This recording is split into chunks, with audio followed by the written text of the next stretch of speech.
गुरुद्वारा नाडा साहिब जी की इस पवित्र भूमि पर शीश नवाते हुए मैं आप सबका हृदय से अभिनंदन करता हूं।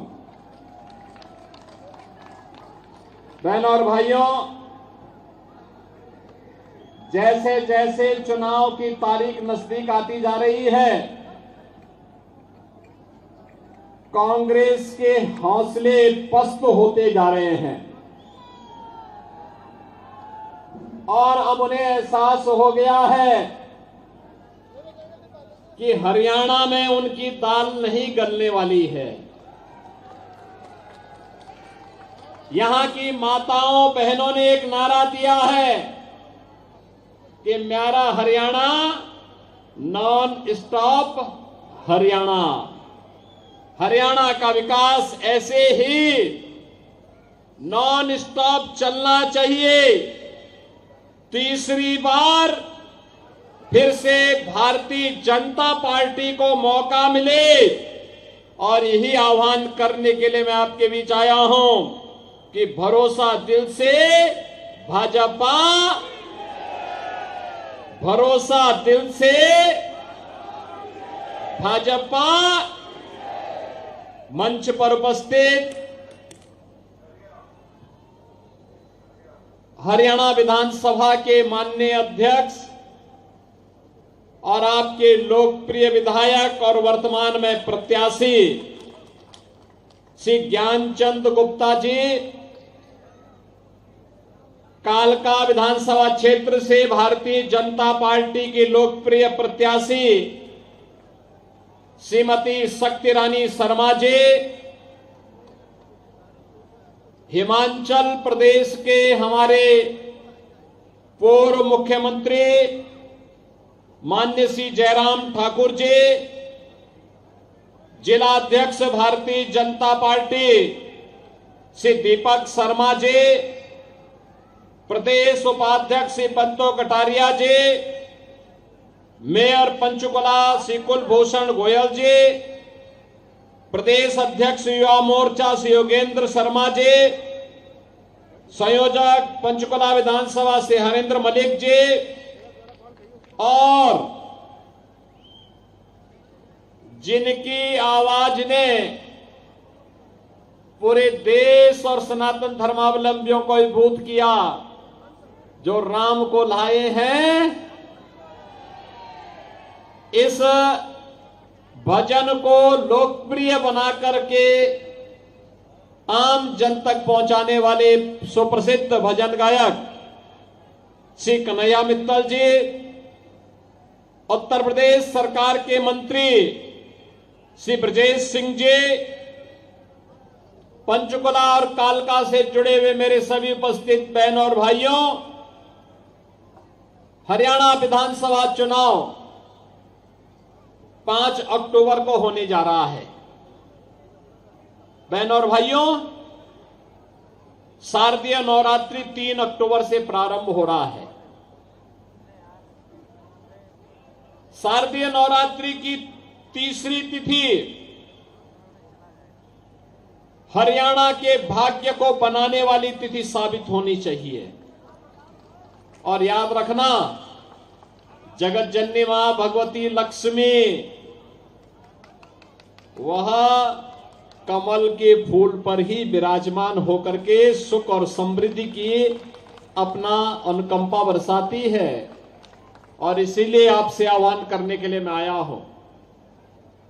ये डबल इंजन सरकार का महत्व क्या होता है? अगर इसका महत्व देखना हो, 2 घटनाओं से आप आसानी से समझ सकते हैं। एक, अयोध्या धाम की धरती से मैं यहां पर आया हूं। अयोध्या का नाम लेते ही यहां पर सभी राम भक्तों के मुंह से जय श्री राम का नारा निकल पड़ा।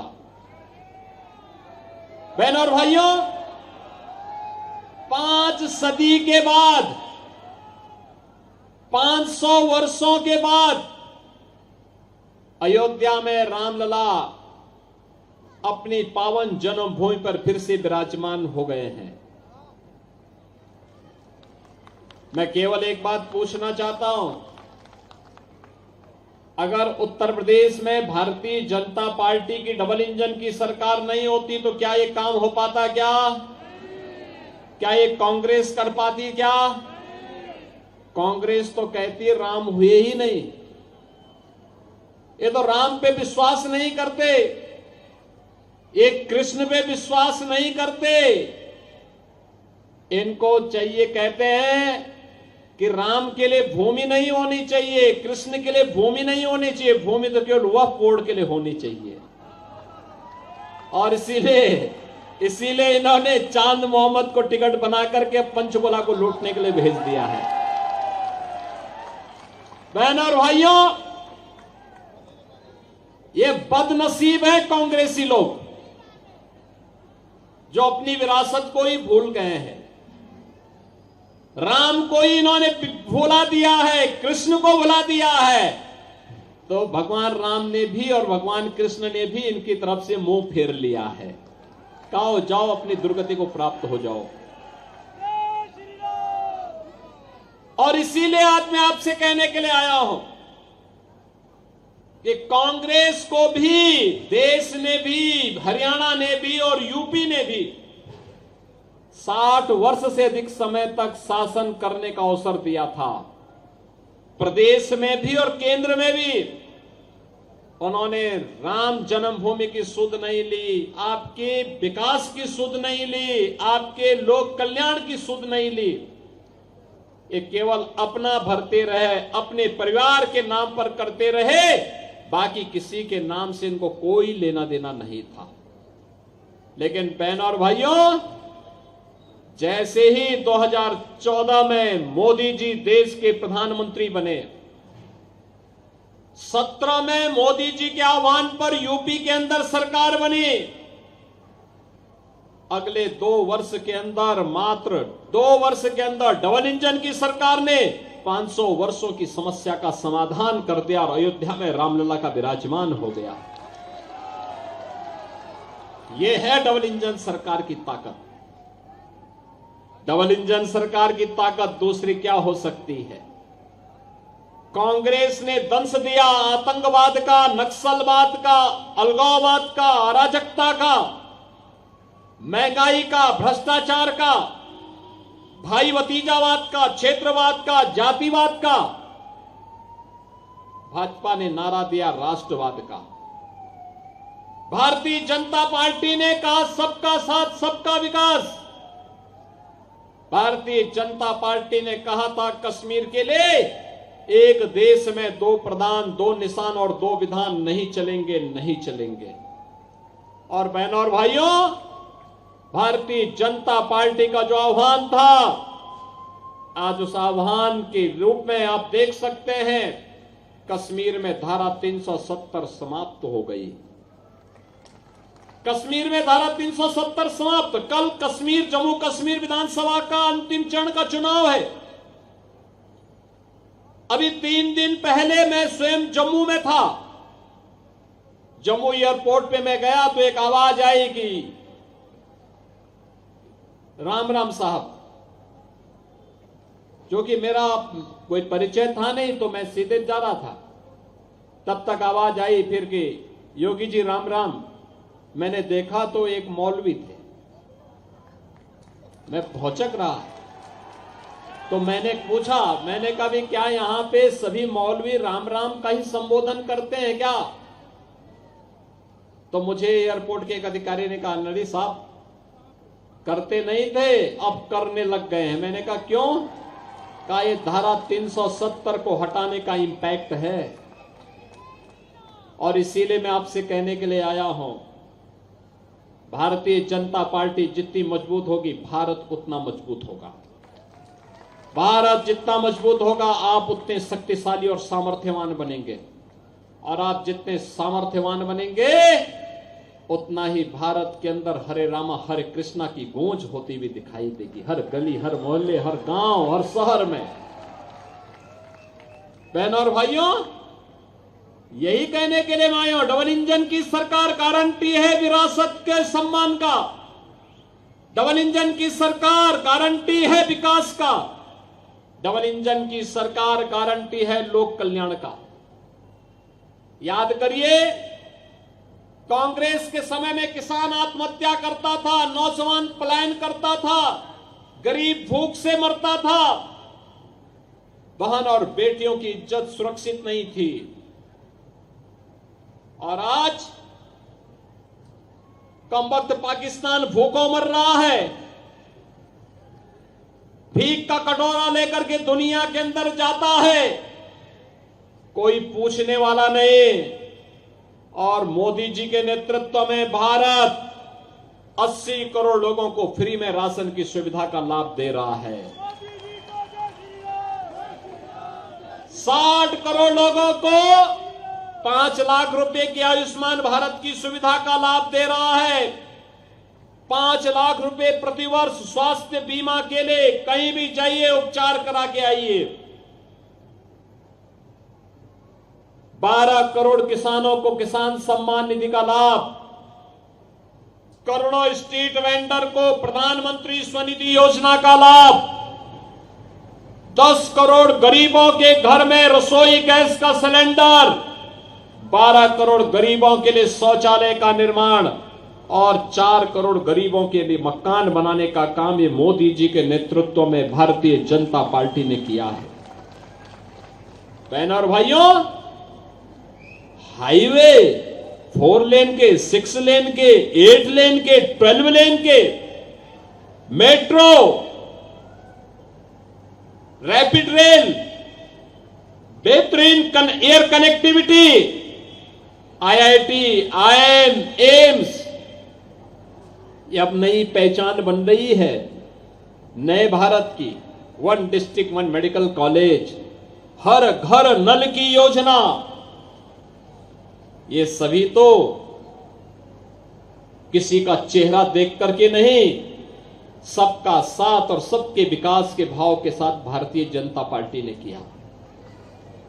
बहनों और भाइयों, यहां पे हमारे पूर्वांचल से बहुत सारे लोग होंगे, वे जानते होंगे पहले जब वे काम धंधा करने के लिए आते थे, उन्हें घर की चिंता होती थी। घर की चिंता इस बात को लेके होती थी कि पता नहीं कौन घर में कब्जा कर ले, कौन जमीन पे कब्जा कर ले। लेकिन पिछले 7.5 वर्ष के अंदर उत्तर प्रदेश के अंदर जिस भी माफिया ने कहीं पे कोई कब्जा किया है तो खाली हो चुका है, स्वयं खाली हो गया। इससे पहले कि वहां बुलडोजर चलता हो, स्वयं खाली होके वहां गए। अब वहां कब्जा नहीं होता है। 7.5 वर्ष में वहां कोई दंगाई नहीं हुआ। दंगाई या तो जेल में या जहन्नुम में। राम नाम सत्य है की यात्रा निकल गई।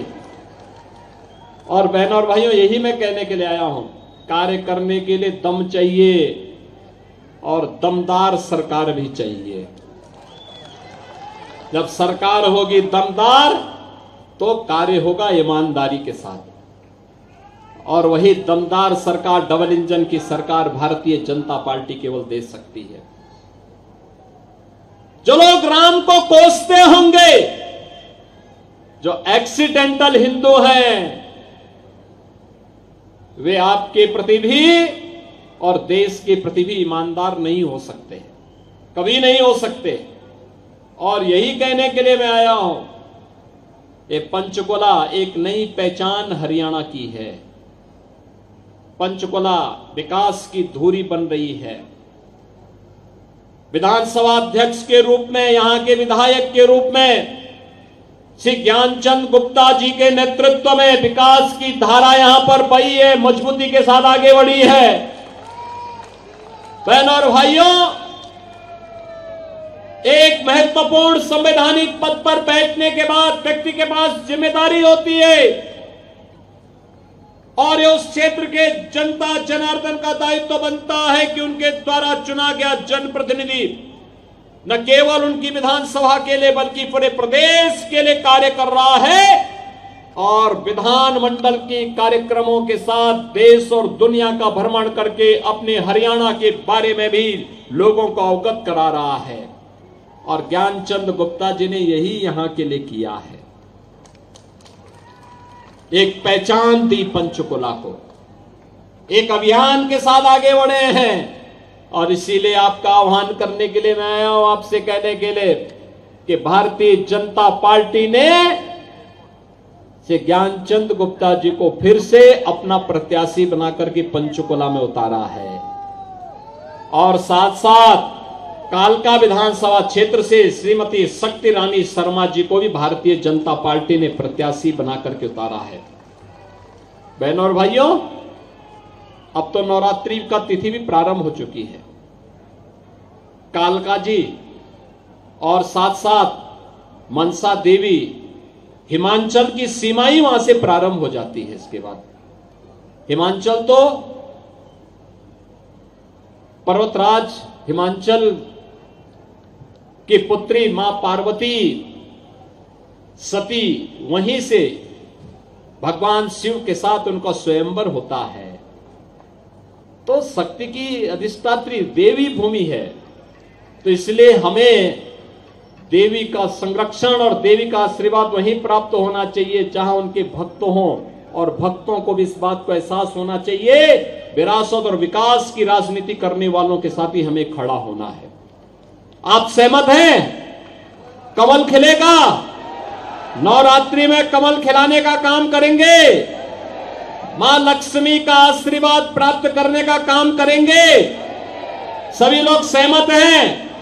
मैं सबसे पहले तो आपका अभिनंदन करता हूं कि इतनी भीषण गर्मी में भी आप लोग खुले आसमान के नीचे उपस्थित होकर के, और पंचकुला की सभा तो सायंकाल 7 बजे के बाद होती थी, लेकिन शाम को 4 बजे इतनी भारी संख्या में एकत्र होकर के ज्ञानचंद गुप्ता जी के साथ अपना समर्थन देने के लिए और शक्ति रानी शर्मा जी के साथ अपना समर्थन देने के लिए एकत्र हुए हैं। तो सभी लोगों का आशीर्वाद कमल के फूल पर प्राप्त होगा। सभी लोग सहमत हैं? सभी लोग सहमत हैं? दोनों हाथ ला करके मेरे साथ बोलेंगे। फिर जहां तक मेरी आवाज जा रही है दोनों हाथ लाइए, मुट्ठी बंद करके बोलेंगे मेरे साथ, भारत माता की, भारत माता की, भारत माता की जय श्री राम, जय जय श्री राम।